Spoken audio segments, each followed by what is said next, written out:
Hello everyone and welcome back to the channel. It is midweek once again, which means only one thing, and that is Super Rugby preview time for round number 3. This weekend we have 7 matches in store. That means that there's 4 teams having a bye. Those 4 teams will be the Jaguars, the Bulls, the Crusaders and the Waratahs, all having a bye, so we won't see any action from those 4 this weekend. But the 7 matches we have in store, there are some absolute crackers following the recent results from round 2 as well. Makes them all the more juicy as well. So let's get straight into it. Have a look at the 7 matches we have for this weekend, my thoughts on the 2 sides, and of course my picks for the weekend. So we'll kick things off here. Friday night, once again, we have the Blues in action. So we've seen the Blues every Friday night since this tournament got underway. This week,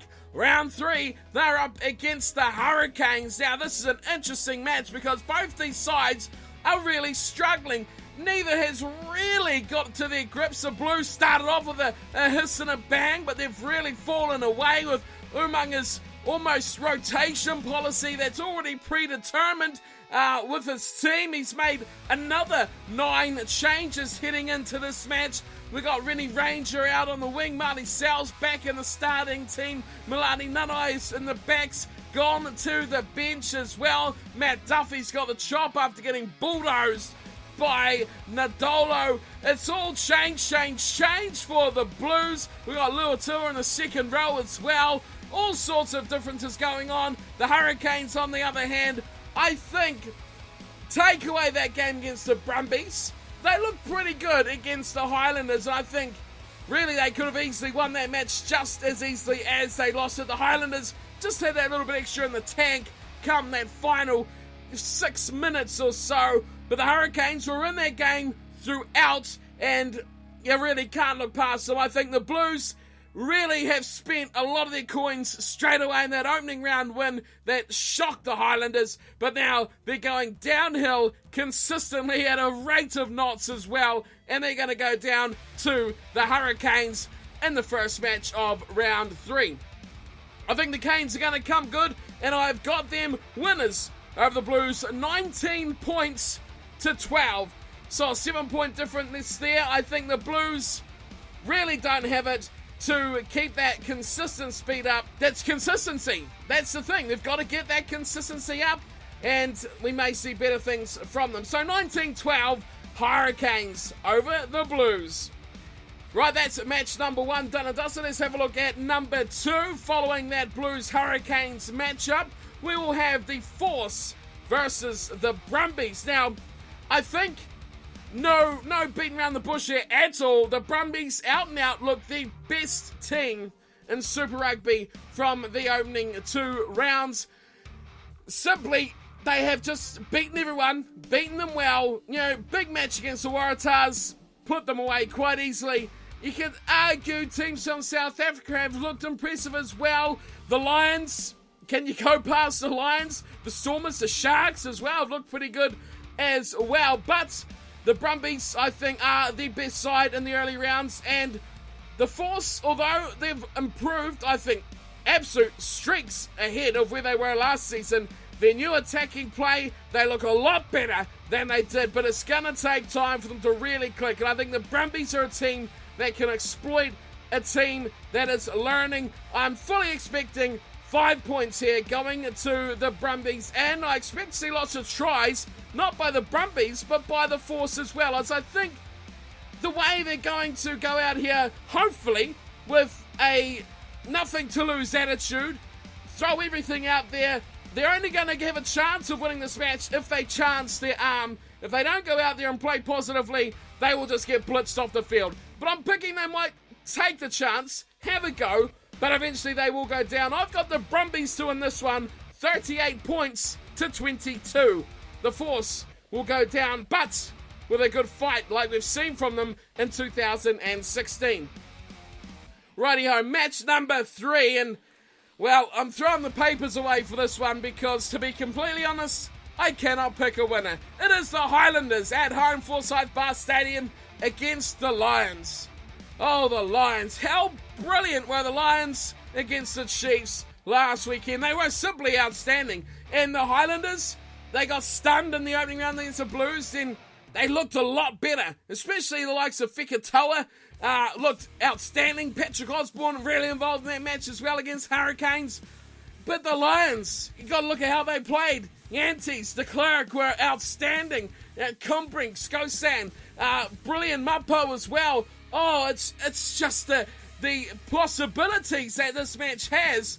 It's so hard to pick a winner, and I really, even now, I don't know who I think will win this match. Like, I know a lot of you know that the Highlanders are my local side, and I generally do back my local side, but, you know, since doing all these videos, I'm a lot more of a neutral kind of rugby fan than I used to be, and I really know these Lions are a good team. You know, there's no arguing that they're a bloody good team, and it's just so hard to pick who will win this match. The Lions, though, they have got a couple of lost players, key players as well, especially Mapo, who they have lost for this weekend's match. Vorster as well, they have lost. So that's their centre pairing that they will be without against the Highlanders. And I think Mapo really needed to play against Fekitoa to try and shut him down. He's really the one that needed to be in that key matchup. If they are missing him, that could prove to be a key factor. Also, the third week in a row on the road for the Lions. That could be big, you know. They went to Japan and they went, of course, to Hamilton. Now they're down in Dunedin. It's a big road trip. It's a long time away from home. The Highlanders have built well. That shocking first-round loss, they didn't really look that bad. The Blues were just that good. Can you say that about the Blues? The Highlanders are built well, and I think their players are starting to build into the game. But it's really, really tough to pick. I think the Highlanders and the Lions are 50-50 to win this game. This is game of the round for me, and it's probably the one we'll be seeing in the Super Rugby series this weekend as well. I'm expecting it to be an absolute stunner. I've picked, put it on the line here, I've picked the Highlanders 17-16 over the Lions. I don't know how. I really don't know. I guess that's the heart giving the Highlanders that extra 1 point over the head. I think the Lions could so easily run away with this match and put points on the Highlanders, who, if they don't play at their best, could go down in the drubbing. Same goes for the Lions, losing a couple of key players. I think the Lions will dominate in the back row like we know they do. They seem to do it against everyone. The Highlanders definitely not up to that level of the Lions, but all around, I think Fekitoa is in sublime form. I think he's going to cause havoc in the Lions' backline defence. It's a game. It's a stunning game. I can't pick it, and I would not be surprised at all if the Lions win this one by a good number. Likewise, the Highlanders 17-16. You got to put your money somewhere, and that's where I'm going. Highlanders at home. That's about the only difference I can pick between these two standout sides. Right, game number 4 now, and we're over to Australia once again. And we have the Rebels, the impressive-looking Rebels, up against, well, what can you call them? The dreadful Reds. Absolutely dreadful. Now, that just sums this match up. The Reds are dreadful. I don't think the Rebels are going to win this match as much as the Reds will lose it. That's probably more of what's going to happen. The Reds have nothing in attack. They have very little in defence. They have little continuity. They just look absolutely clueless at what they're doing. They've sacked their coach. Graham is gone. They've got their interim coaches there that were already at the club stepping up. I mean, the Reds are in disarray. Absolute disarray. Now there's talk of Lancaster coming to coach the Reds. Brad Thorne coming out of retirement when he's finished coaching the under-20s. I mean, there is just so much going on there. It is just dreadful. The team is just absolutely splattered and just absolutely destroyed, disorientated, all over the floor. They look a complete and utter mess. I think the Rebels, though, we'll look at the positives. That's enough about the Reds. They look rubbish, and I can't see them winning a game for quite some time this season. As has been said before, really big favourites now for the wooden spoon from my side of things as well. The Rebels, this is where I'll talk about the Rebels. The positives, I think the Rebels looked really good against the Bulls last weekend, especially late on. They got 4 tries. Just sure, the Bulls probably had fallen asleep, and had the game in the bag, but the Rebels never giving up. They kept attacking. They've got talent. They can score tries from anywhere on the park almost. They look a lot better than they've in recent years. I think they'll just be far too good for the Reds. The Reds will shoot themselves in the foot, and the Rebels are going to run away with this one. My score, probably even a bit kind to the Reds here, but I've got the Rebels winning it 26 points to 9. Just 3 penalties. That's all I give the Reds. Even their goal kicking hasn't looked that flash in 2016. That's enough about the Reds anyway. They are the disappointments of the season so far. Now we make our way over to Tokyo, where the Sunwolves are in action for the second time. Of course, they had the bye last weekend, and they are up against the Cheetahs. Now, I know a lot of you guys in the comments, especially a couple of you, have said that the Cheetahs do not discount this Cheetahs team, and I'm going to listen to you guys. I have been impressed by the Cheetahs, and I've said it already, last weekend especially.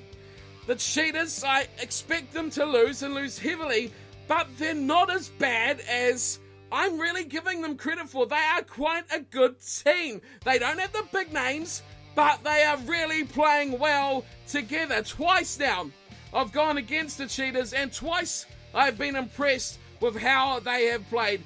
The Sunwolves are at home, which gives them a little advantage, but really the Cheetahs, their experience, they've got the professionals that have been doing Super Rugby before, and I think that the South Africans will nudge this one by a whisker.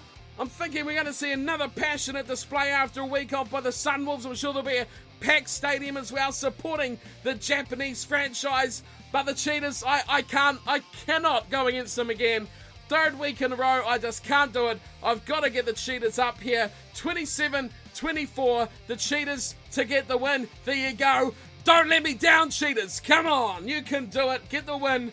But I'm really interested to see the Sunwolves, how they'll perform and whether they can consistently stay at Super Rugby level like we've seen in round 1. So that's 27-24, Cheetahs over the Sunwolves. That's 5 games down. We have 2 matches to go, and our 6th match is the Kings at home. Of course, they were in the bye in round 2 as well. They are up against the Chiefs, who went down in that just absolute out-and-out attack fest against the Lions last weekend. This one is interesting because the Chiefs are travelling. The Lions don't look too convincing, but I think there's a lot still to be shown about this Chiefs side. The Kings as well have a lot to show. I think the match last week for the Chiefs, where they got humbled by the Lions, is really going to be a kick up the arse to the side. I think the Chiefs probably took them too lightly.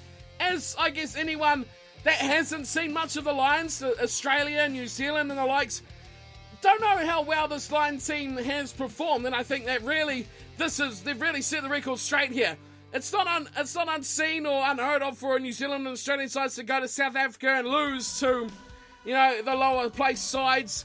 Not that the Lions are that, but I'm just saying New Zealand teams go over there and they lose. It's kind of something that you always think the conditions and the atmospheres is a 16th, 17th and 18th man for the South African sides. Ditto when South Africa comes over here. Now the Chiefs, I think they suffered to taking the Lions too easy, and they'll be wanting to really bounce back from that. The Kings are coming off a bye, and apart from probably the opening 10-15 minutes of their round 1 match, they were relatively unimpressive in their first match. Still a lot of unknown around this Kings team as well. There's a lot that we can still learn, only seeing them once and only seeing them really have anything go their way for, a quarter of the matchup. It's the first time New Zealand team has gone into South Africa this season as well, which is going to be interesting. I think the Chiefs need the win. The Kings, if they want to win this match, they have to attack and attack hard like they did in the first round against the Sharks right from the start, and they need to keep that pressure up. The Chiefs, if you've seen the injury list for the Chiefs, you could fill a hospital with it. There's absolute piles of players out injured. Retallick was the last one to go. Brodie Retallick, the big second rower, he is out as well. Now, broken rib or something along those lines. I mean, there's such a huge injury toll, yet they still put out a fairly decent team, the Chiefs. I'm expecting that game against the Lions to really kickstart the Chiefs, who I think were just coasting I know it's still early days, but it's what they really needed. I think they're going to dispose of the Kings quite easy. 35-17 Chiefs to get the win over the Kings. Okay, so our final match of the round, and I'll be fair, this is another one that was an absolute stunner. Really hard to pick as well. It is the Stormers versus the Sharks. Now, this is two teams who have been extremely impressive in the early rounds of Super Rugby this season. The Sharks, I thought, were going to be good, but I didn't think they were going to set the world alight. I thought they might get the wins they expect to get, but when they come up to the crunch games, they might fall away and struggle to get the big wins that they need. But I've been proved wrong. I thought Lambie was going to be a big loss, but Joe Peterson has slotted into that number 10 seamlessly, and he's performed exceptionally well in an area where they could have really been spotted as a weakness. I think he's done extremely well, Joe Peterson at 10. The Stormers, though, I think they've hit the ground running. They had a 40 minutes in their first round match that they were pretty bad. They were pretty ordinary, but they've really stormed into it now. They're playing well. They're playing as a good team as well. And we'll start with the Sharks as well. Both teams are playing quite well. Good continuity between these players in both sides, both camps, doing the basics quite well, the Stormers and the Sharks. It's really hard to pick. I think the Sharks have exceeded my expectation. They've really got their key men working well, and they've developed a good team that you cannot take for granted once again. The Stormers are at home for this one. Again, this is a bit like the Highlanders and the Lions, but my heart and my head, to be honest, is going with the Stormers. 34 points to 30 over the Sharks. Now, as with the Highlanders-Lions game, I think the Sharks would easily win this, but I expect the Stormers to get the job done. If the Stormers want to be a competitive force in this competition, they need to win games just like this. This is a key win for the Stormers to get it over the Sharks, but I think the Sharks are good enough they could pick this result. So I've got 34-30 Stormers over the Sharks, and that is our final match of the round. They are my predictions. As always, leave yours in the comments below if you want to join in and see how many points you can get, see if you can beat me for round 3. We had a pretty close one last week with only a couple of points difference between us, but hopefully we'll get some more in and see who can get the closest or even who can beat me. I'm not the best in the world at picking, as my TAB account will tell you. It's always out and not very much in. So that is it. Wrapped up my picks for this weekend. I hope to see you all around the action as well. Hit me up on Twitter if you're there at Cornflakes Crib. You can join and follow me, and we can have some good old banter going around this weekend of Super Rugby. So thank you all for tuning and watching. Hope you've enjoyed. Let me know your thoughts as always in the comments below, and I'll see you all next time for the review of round 3, where we can look how badly my picks went once again. Thanks for watching and take care.